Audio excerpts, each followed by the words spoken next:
Баршаңызға сәлем достар. Түс шору каналына қош келдіңіздер. Каналға тіркеліп қолдау білдіріп жатқандарыңыз үшін үлкен рахмет. Ал егер де каналға тіркелмесеңіз, келесі видеоларымызды өткізіп алмас үшін міндетті түрде тіркеліп, қоңырауды басуды ұмытпаңыз. Бүгінгі шығарылым түсімізде достарымызды көрсек нені білдіреді? Сол жайлы болмақ. Ал ендеше бастайық. Түс шорушы ғалым Ибн Сирин, егер сіз түсіңізде досыңызды көрсеңіз, оған айта алмай жүрген бір құпияңыз бар екендігін білдіреді деген. Түсіңізде досыңызды көрсеңіз, жақын арада көрсетіндіктеріңізді немесе жақсы хабар келетіндігін білдіреді. Түсіңізде досыңыздың жылап тұрғанын көрсеңіз, ол бір қиыншылыққа тап болып, сіздің көмегіңізге мұқтаж екендігін білдіреді.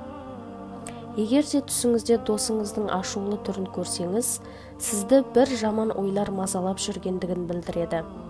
Ал егер досыңыздың ауырып жатқандығын көрсеңіз, сіздің шаршап күйзелісте жүргендігіңізді білдіреді.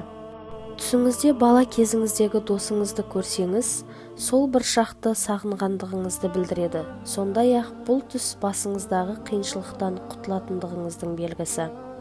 Түсіңізде досыңыздың бір жануарға айналғанын көрсеңіз, досыңыз бен сіздің араңызға бір нашар адамның кіргендігін білдіреді. Егер түсіңізде досыңыз бен жанжалдасып тұрсаңыз, жақында татуласатындықтарыңыздың белгісі. Түсіңізде досыңыз бір таныстарыңызды өлтіріп жатқандығын көрсеңіз, досыңыздың жаман адам екендігін білдіреді. Ал егер де қайтыс болған досыңызды көрсеңіз, сіздің шынайы адал дос екендігіңізді білдіреді. Егер түсіңізде досыңыздың қайтыс болғанын көрсеңіз, сіздің көмегіңіздің жетпей жатқандығын білдіреді. Достар, егер осы видеомыз ұнаса, лайк басып комментария жазуға ұмытпаңыз. Келесі видеомыз әйел кісі түсінде құрбысын көрсе не болатындығы жайлы айтамыз.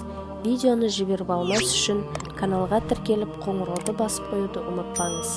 Сол кезде ғана сіз біздің видеомызды бірінші болып көре аласыз.